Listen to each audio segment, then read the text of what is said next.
Welcome to the show, this the group chat sound. Down the bayou where the light shine proud. Golden Meadow, the roast, Thibodaux fight. E.D. White, 6 war, bringing heat tonight. Bayou blue, Lockport, line it up strong. Middle school grind where the future belong. Whistle blows, crowd loud. It is the Group Chat Podcast. Hope everybody is enjoying themselves today. I am Casey Gisclair. This is Mr. Nick Hebert. This is Mr. Damien St. Pierre. We're going to have Thibodaux at some point in the show. We're going to have Thibodaux Middle School football coach Joe Riley on the show at some point. Joe's got all sorts of stories he could tell, both of being a middle school football coach, but also, he was a high school head football coach for a long time. Coach Riley is going to be joining us to chat with us about his career and his team right now, because they're still very much so in the Parish championship chase with only one loss. They need a little help, but they can also control their destiny, but they still do play Raceland a little later in the season. Let's go ahead and thank some of our sponsors. Well, not some of us. Thank all of our sponsors for allowing us to be here every Wednesday, Thursday, Tuesday, whenever we are available. The Blue Boot Foundation, Performance Automotive and Accessories, the Law Office of Tommy J. Bado. You better call Bado. Neil's Small Engine, DTB Clothing, the Lafourche Concert and Events Club, Martin's AC and Electric, Buzz Off Mosquito Control, and Down South Cards and Bats. We thank them all so much for their support. And if you want to join our team, shoot us a DM. That's probably the easiest way. We'll get a hold of you guys. You could either shoot Group Chat Podcast a DM or any one of us individually a DM, and we will find a way to make something shake for you and your business. Also, check us out on TikTok. It is Group Chat Podcast DTB on the TikTok. We post a lot of our chart form videos on there, some one wire chart. Post a lot of good stuff on there. Check it out. Give us a follow, like, comment, and repost our stuff. Let's talk some middle school football. Tomorrow we got a game that you'll be able to watch on Bayou Sports. And then we had a game yesterday that you were able to watch on Bayou Sports. It was Golden Meadow losing to Thibodaux Middle School 28-0. Also, we had Lockport get a win over Sixth Ward. Tonight we have Bayou Blue taking on E.D. White. That's a game E.D. White's going to be pretty heavily favored to win. Let's talk about last night. I don't know if you boys had a chance to see it or not. Golden Meadow played tough for a while. Defense held up. Golden Meadow just couldn't move the ball. Thibodaux's defense was good. Golden Meadow had a drive before half where, honestly, they were finding their mojo a little bit. They were running the ball with the big plays on us kid and the Guidry kid. They just ran out of time. It was 8-0 at the half, or maybe 6-0, whatever it was. I think it was 8-0. Ran out of time. Then they never were able to get their mojo back. Thibodaux goes on a little run. Golden Meadow kind of gasses out a little bit in the second half. 28-0 Thibodaux. The Thibodaux Warriors are one game behind the Raceland Cubs and the Lockport Pirates, but they still do get the chance to play Raceland. So if they beat Raceland, Raceland beats Lockport, they still have all their Parish championship aspirations ahead of them. Gentlemen, did you guys watch the game yesterday? What were your thoughts watching the Warriors of Thibodaux get a win against Golden Meadow? Yeah, I watched it today on the replay, thanks to Bayou Sports. Thank you, sir. And there was times in that game where Golden Meadow was steadily pushing down the field, and it was impressive to watch them because those Thibodaux boys, they're big in the middle, so it's hard to run in the middle, and they're fast, so it's hard to run on the outside. But Golden Meadow was still inching their way down the field, just ran out of time before halftime. And if they could have sustained drives in the second half, I think that game would have been different. Yeah, I agree. Damien, did you have a chance to see the Golden Meadow game yesterday? I was kind of half watching it. Did tune in right before half, and I got a little bit of the third quarter. One of the good things that I saw, and I'm not trying to give expert analysis here because I didn't watch the whole game. Obviously, the score was closer than it has been in the past, but we didn't, and I say we, Golden Meadow, did not look outclassed, outshined. They look like they belonged. Yeah. It's one of those games where you just want to kind of, make sure you get out healthy and make sure that you're competing to the highest level. And I think they did that. It's tough for quote unquote little old Golden Meadow to compete with a juggernaut that is Thibodaux. That's fair. Look, if this were high school, Thibodaux Middle would be a 5A school. Golden Meadow would be a 2A or a 3A school. It is what it is. I mean, just looking at enrollment, it is what it is. It sucks to lose, but going into halftime down 8-0 against Thibodaux and driving, where if you had maybe 2 or 3 more minutes, it would have probably been a different story. That's a win.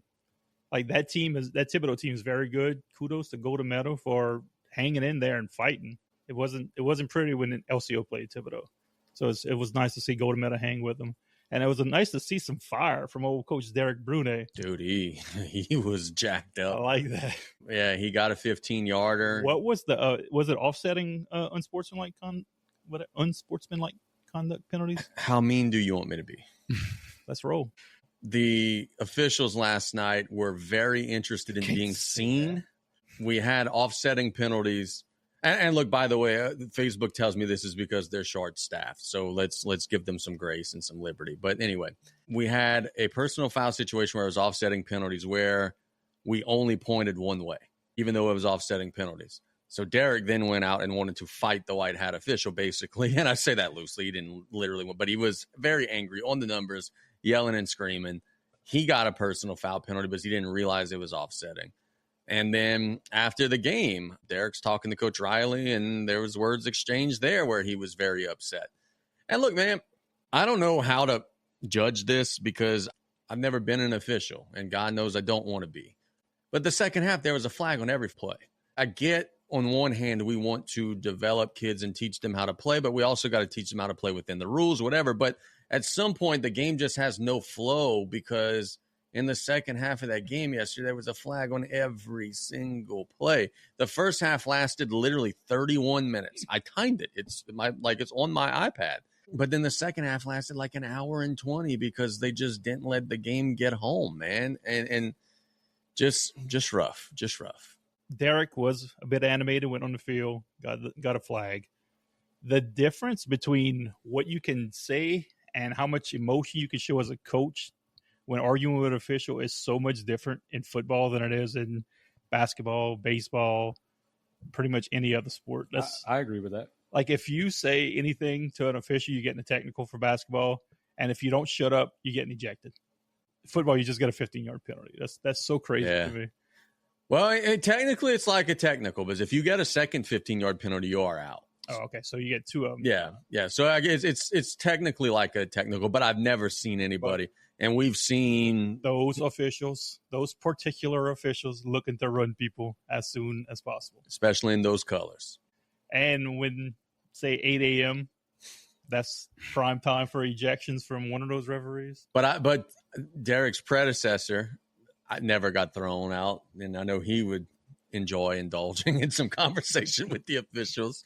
So I've never seen it. I've never seen a coach actually get ejected from a football game. Baseball, basketball, hell yeah, football, never. But ain't nothing wrong with that. Keep that fire, Derek. You're doing a good job with those boys. Yeah, absolutely. I agree. Look, he thought that his team was being wronged, and he went and he tried to defend his team. I definitely respect that. Hey, before we move off of Golden Meadow real quick, I did attend the Golden Meadow versus Thibodaux volleyball game on Monday. And again, thought it would be one of those quick nights, blah, blah, blah. Shout out to Golden Meadow volleyball. I believe it was the first night I was there. The first set was really close. They were up. Thibodaux came back, grinded it out, and won. Golden Meadow won the second set. And I think our girls maybe were just happy enough with that. Thibodaux obviously not happy enough with that and came away with the third set victory. But really, really, really, really good volleyball game. I'm not a volleyball savant by any stretch of the imagination, but I enjoyed the game. Thibodaux coach was getting pestered by maybe one of the officials that was on the field last night, and she did a tremendous job. I don't know the lady's name, and I'm hoping we talk to Coach Riley later and we can find out. Very impressed.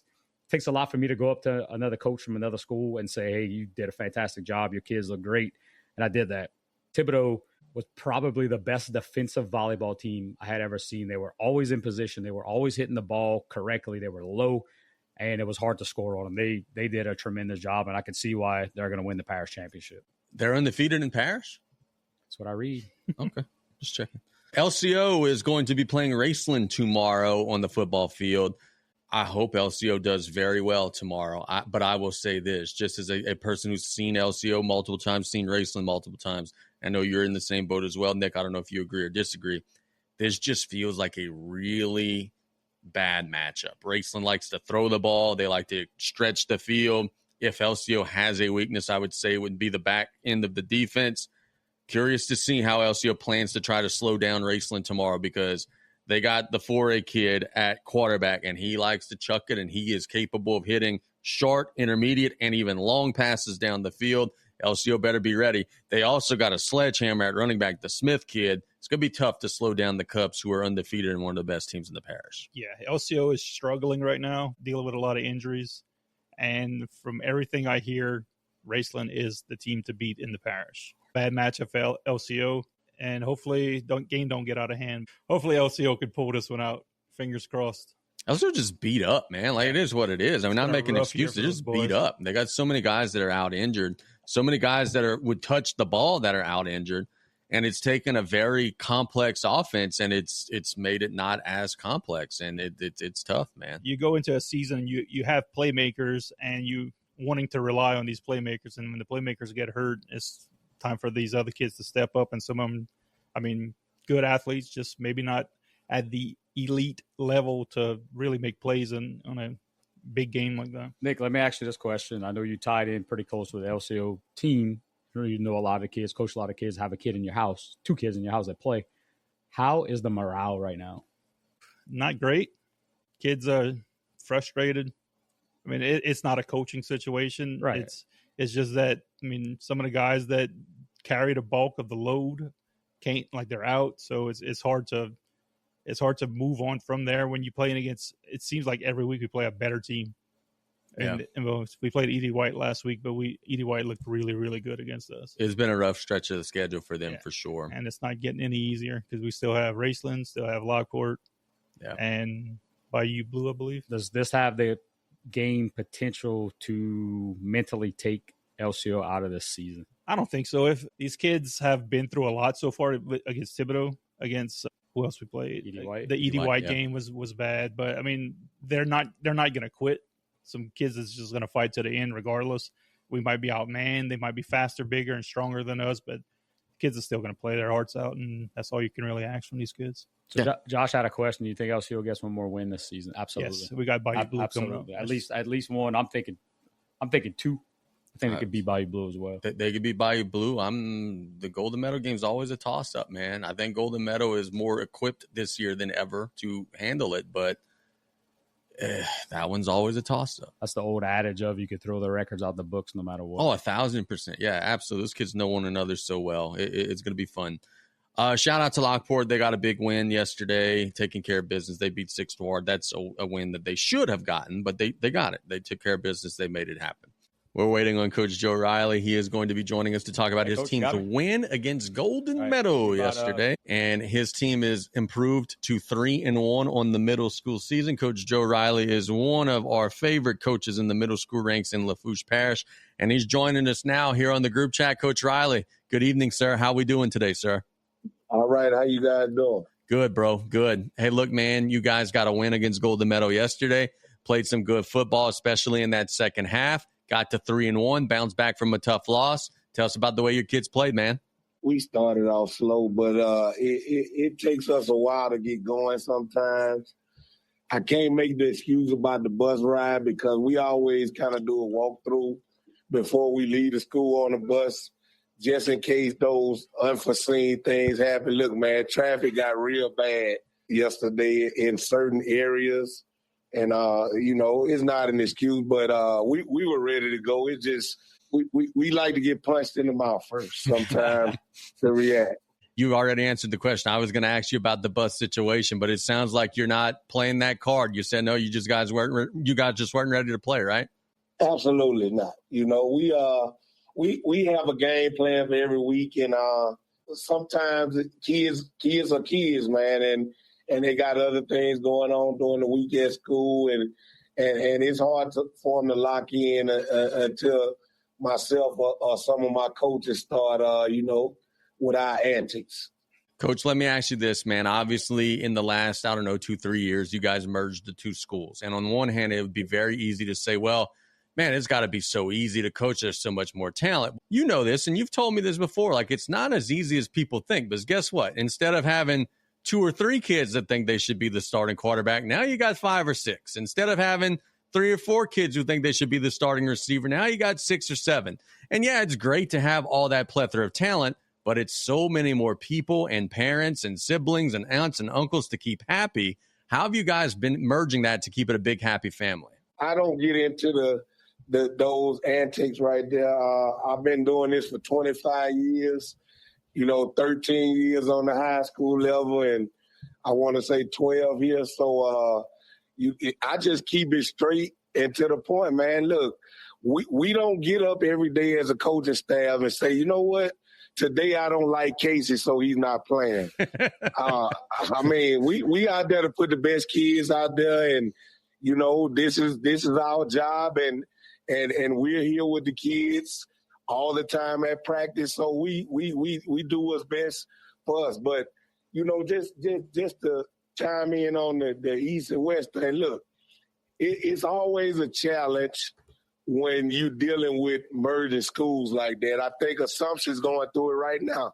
And once they get it together, or if they get it together, they're going to be special down there. But, you know, most of the coaching staff came from West, and you know how that is, where they showing favoritism to the West kids. So it's a culture thing. It was a certain way we did things at West Thibodaux, and the kids from East, you know, they just had to buy into what we was doing. And for the most part, that has happened, man. Everybody says we supposed to be the big dog, but look, Casey, we not the defending champion, man. Yep. We lost 3 games last year, so it's like I tell my kids, like Alan said a couple weeks ago, we not the ones that hunting anymore. We got to start hunting people, because believe it or not, we going to get everybody's best game every time we step on the field. Nobody's going to give us anything because we Thibodaux Middle School. Yep, you're right about that, Coach. Hey, look, I want to shout out a young man who impresses me every single time I watch you guys play. Number 0 on your defense, I think the last name Burtis. He makes just about every single tackle. Unbelievable. Can't block him. Talk to me about that kid, Coach. Even better kid, Casey. He's actually one of our team captains. And you know what's going to make everybody mad that's hearing this? He's just a 7th grader. Oh, man. Lovely. Yeah. He's a 7th grader. He does everything he's asked to do. He still has a lot of work to do, but, man, he got a chance to be one of those kids, man, when he gets in high school. He really does. I watched the game last night, and you're absolutely right about Mays. He's a 7th grade also. And that was the next question I was going to ask, Coach. A quarterback that's very skilled, quarterback that controls your offense, but he's young, man. Like, there were a lot of situations last night where it would have been easy for him to get rattled. Nope, doesn't faze him, man. Mature beyond his years. I think what helped him, Casey, we got in a situation last year where he had to play as a 6th grader. And, man, when you throw a 11-year-old out there with 13, 14, 15-year-olds, the speed of the game is just so much faster, and everything was moving fast for him. So he kind of got in the fire by trial last year, and we challenged him at the end of last year, coming into this year, that he had to be better, and he stepped up. And, man, look, I don't want to look forward to anything because nothing's promised, man, but with that kid coming back next year, it's going to be real easy for us offensively.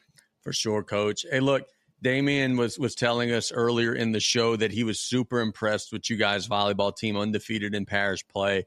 And he also shouted out your volleyball coach, who he said is doing an outstanding job with those young ladies. We did not have a name, so go ahead and shout out the name of that young lady who's working with those kids, because right now they're doing amazing things on the volleyball side. Look, Casey, that's probably the only thing that we don't have on our resume as far as Thibodaux goes, East, West, or Thibodaux Middle, is volleyball. Galen Purley, she's one of the disciples of Miss Sandy Fusel. She played at Assumption, won multiple state championships, coached at Napoleonville for years. We've been friends for a long time, and I saw her in the store about 5 years ago, and she was like, Coach, I might need a job one day. So I told her I'm going to hold you to that. And I called her 2 years ago, where at the beginning of last year, I said, look, Coach, I'm in a bind. I need a coach. And look, she's got a lot of outside things that could stop her from doing this. But, man, she gives her time to our kids.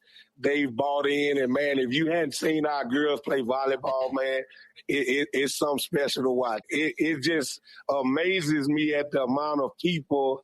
I don't care if they don't like us, but they don't respect our girls in volleyball. And it's bothersome, man, because, look, those girls came all summer, put the work in and the fruits of their labor they are being shown. We beat Riverside in 2 sets tonight, and that's Riverside Academy. That's legit. Yeah, Coach, I know I talked to you on Monday about it, but I didn't get the chance to talk to you afterwards. That was probably the best defensive performance that I've seen in my 3 years of watching volleyball. And she had some moments in that game where there were some questionable calls, and she didn't let that rattle her. She didn't let that rattle the kids. I thought she did a tremendous job of managing that. So just kudos to Thibodaux Middle and kudos to the volleyball coach as well. Oh, yeah, man. Look, that's kind of our mantra, man. We can't – look, people give refs a hard time, and I used to when I was younger, but they're human just like we are, and we kind of try to not focus on what the ref is doing and focus on the kids. How can we fix it so it won't happen again? I mean, we going to take up for our kids if it's that bad, but we try not to focus on the referees because then that becomes an excuse. Yep. You know, and we don't want any excuses, just results, man. That's it. But those girls are doing a tremendous job. Coach Parish is. I couldn't be more proud of them, man. Thibodaux High School is 4-0 on the football side right now. Just jumping up to them for just a second. How exciting is it to see all the energy and spark in that program under Coach Narcisse in his first year? Oh, man, Coach Narcisse has brought some excitement to Thibodaux, man. He made it a point, and he makes it an effort to get over here as much as he can. We even have the offensive line coach over here in the building, both of them actually.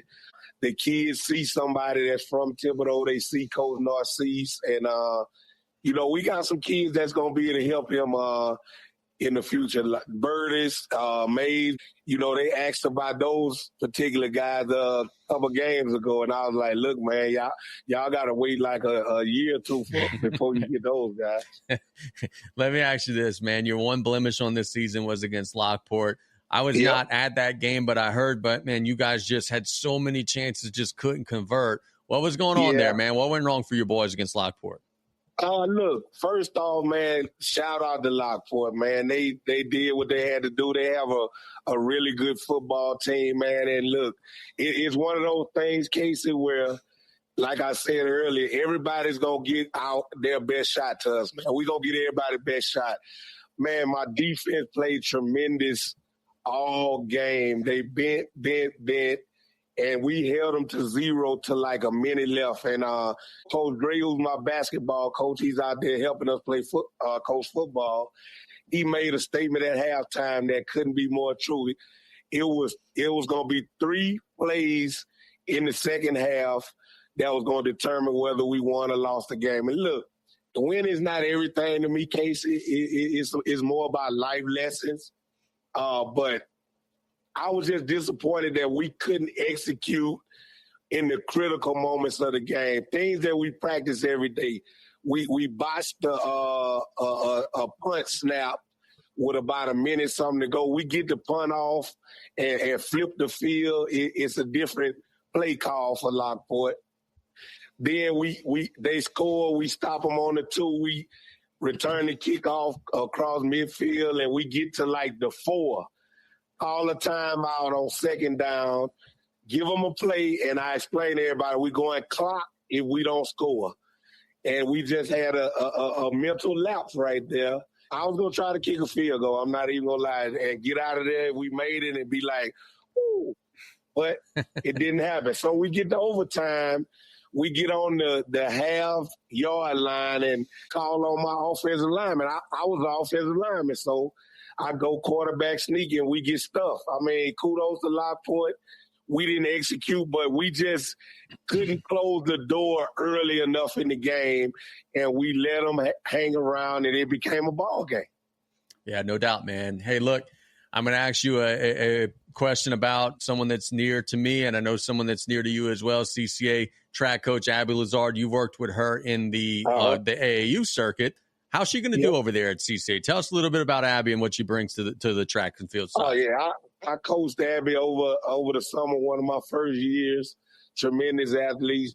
She's going to do a good job over there. They've got a great group of kids over there. You know, she just can't be afraid to hop in that fire, man, because, once you get past this district level, in the regional level, when you got the Washingtons of the world, it's going to come down to who you can put where and what fits where. And everybody thinks track and field is hard, but it's very simple. It's a point thing. If I got a kid that can score 40 points, I'm going to ride those kids or that kid till I can't ride them anymore. And then, I'm a piece together what I need to piece in a relay. See, and I'm giving secrets away right now. A lot of people want to go out there and, we won the 4x1, we won the 4x2, we won this. And they use their best kids, but those kids are only getting 2.5 points. But if I take those 4 best kids and put them 4 individual events, that's 10 points possibly those kids can get. And it's a numbers thing. It's not very hard. No doubt. Shifting gears back to football for a second. You did this at the high school level for a while. You've been doing it at the middle school level for a while. Would you ever go back to Friday nights if the situation was right? The situation has to be right as far as money for me now. This is my 25th year, Casey, and I don't know, a lot of people may not know it, but I took the Dean of Students job here at Thibodaux Middle on September the 3rd. So I'm kind of transitioning into administration. Look, I love what I do, but it comes a point where you got to let some of these younger guys that have come under you take the reins. But I would never say no. If the money's right and the situation right, I would definitely give it a shot, man. Because, look, I tell my guys this all the time, coaches, my kids, I feel like I'm one of the best offensive lineman coaches around here. I agree with that. That's why I asked the question. I agree with that. I think you would be an asset to a high school program for sure. I'm not an egotistical guy, so I don't have to be a head coach. I've been a Indian before, and I don't have to be the chief. But it would have to be the right staff, the right school, the right fit, and, of course, the right money. Nothing wrong with that, brother, for sure. I'll leave you with this. Last question I have for you, man. Rest of the season, what are some of the goals? Obviously, you want to win the rest of them, but what are some things as a team you guys are working on in practice to get better at? Well, being more physical, that's our mantra. We like the physicality of the game as coaches. I think we need to do a better job of tackling, man. Look, I showed them a clip of number 33 last night, man. That's probably the best middle school tackle I've seen this year. The hole opened up, and if any football guys out there listening, when it's cloudy, you don't go through it. When it's clear, you go through it 100 miles an hour. He met our back Lee Red in the hole. Lee Red didn't back down either, but that was probably the best arm tackle I've seen. So if I had to say anything, just polishing up those little things like tackling. We already fly to the football because you can't play defense for us if you don't run around to the football. And, just the execution part when the game gets in those situations where we need to play and we gotta execute. We big on that, man. Coach, look, the Raceland football coach, Coach Wiltz, is actually watching us right now, and I know he's been a big proponent of championship game, playoff, whatever it may be. And at one time, we did have it, and it went away. And I think it went away after a storm or something like that, and it just never came back. Would you be in favor of us having a playoff or something of the sort in middle school football? Absolutely. And I say that because I would love to have another opportunity to play the Lockport again, of course. I'm sure other teams would love an opportunity to play that team that may have gotten away. But I think it was just structured wrong at first, Casey. And, we didn't get together and talk about it because I first got here was like that. You would play a random schedule, and then they would take the top 4 teams, and 4 would go to 1, 2, 3 would go to 2, and then the highest seed would play at home.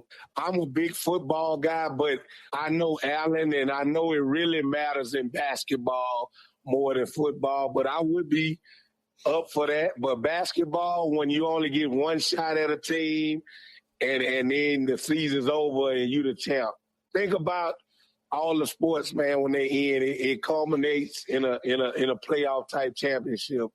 Football, basketball, baseball, volleyball. So I definitely would be up for that. Of course, everything gets put to a vote when we're in those meetings. So, it will be up to those other schools also. Look, man, I'll say it here publicly. If that is something that comes to a vote, obviously I don't have a vote, but you can let people know we're going to promote the hell out of it. We'll broadcast the hell out of it. We will make it a big deal for those kids because those kids deserve that, man. Yes, they do. No doubt. Coach, man, we thank you so much for the time. Keep up the good work. Stay blessed, and we'll chat soon. Go Lady Warriors. There you go. That is Coach Riley doing an outstanding job out there with Thibodaux Middle School. Coach Riley's a great dude. Very, very good football coach. He would be an asset to a high school. He's been an asset to high school programs in the past. I'll be honest, though. I thought he was going to outright say, nope, I like middle school more. Was interested to hear him leave that door open, but he also said, hey, man, money talks, baby. If it's the right situation, I'll go do it. But kudos to him also for becoming the dean of students out there. That's a big deal. Absolutely. We had that conversation on Monday. Congratulated him on that. There's a reason that West Thibodaux was the tops in the parish for so long, and there's a reason that Thibodaux continues to be at the tops of the parish and everything athletically related. Coach Riley does a good job, a great job, and he manages a lot of different situations very, very well. And like I said, there's a reason that they're at the top. So look, Wiltz, yes, on a playoff. Riley, yes, on a playoff. Lockport coach, yes, on a playoff. Bayou Blue coach, yes, on a playoff. If we bring this thing to a vote, it's going to come back. We got to make this happen. I know it's not coaches, it's ADs. I get that. But, man, for that many ADs to go against their coaches, like, what are the drawbacks? And look, the Lockport coach even brought up a great point on Monday. He said, hey, before we had a longer schedule, we had to play East and West Thibodaux. Now the parish schedule's 1 week shorter. So it even sets up even better to have a playoff because the season is one less week. There's no reason we shouldn't be doing 4 teams. You'd make money, great exposure, and just making memories, man. Like, who wouldn't want to see a rematch of Thibodaux versus Lockport after the game ended at the half-yard line in overtime the first time that they played? Who wouldn't want to see that again? Coach Wiltz made a great point a couple weeks ago. His quote-unquote parish championship game win where it was a 50-point blowout. I'm not saying that would never happen, but at least that team knows that both teams are playing for something. Yeah. Not just going home and starting track season the next day or basketball season the next day.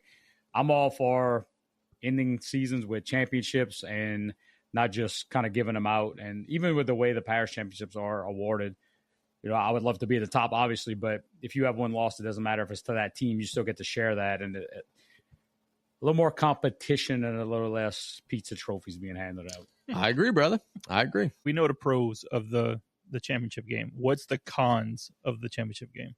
People having to show up more often. I think it's more school related than is it because it's running into other sports and activities? I mean, you could always extend that. Yeah, like we can make it work. Maybe they could get a nice sponsorship of Bayou Sports Parish Championship game. Make a big deal out of it. I would broadcast it. I would do a pregame. We would blow the cover off of that. It would be big, man. Apparently, we can't play before Thanksgiving anyway, so why not extend? That's what I'm saying. That's what I'm saying. Welcome to the show. This the group chat sound. Down the bayou where the light shine proud. Golden Meadow, the roast. Thibodaux fight. Edie White, 6 war. Bringing heat tonight. Bayou Blue, Lockport. Line it up strong. Middle school grind where the future belong. Whistle blows, crowd.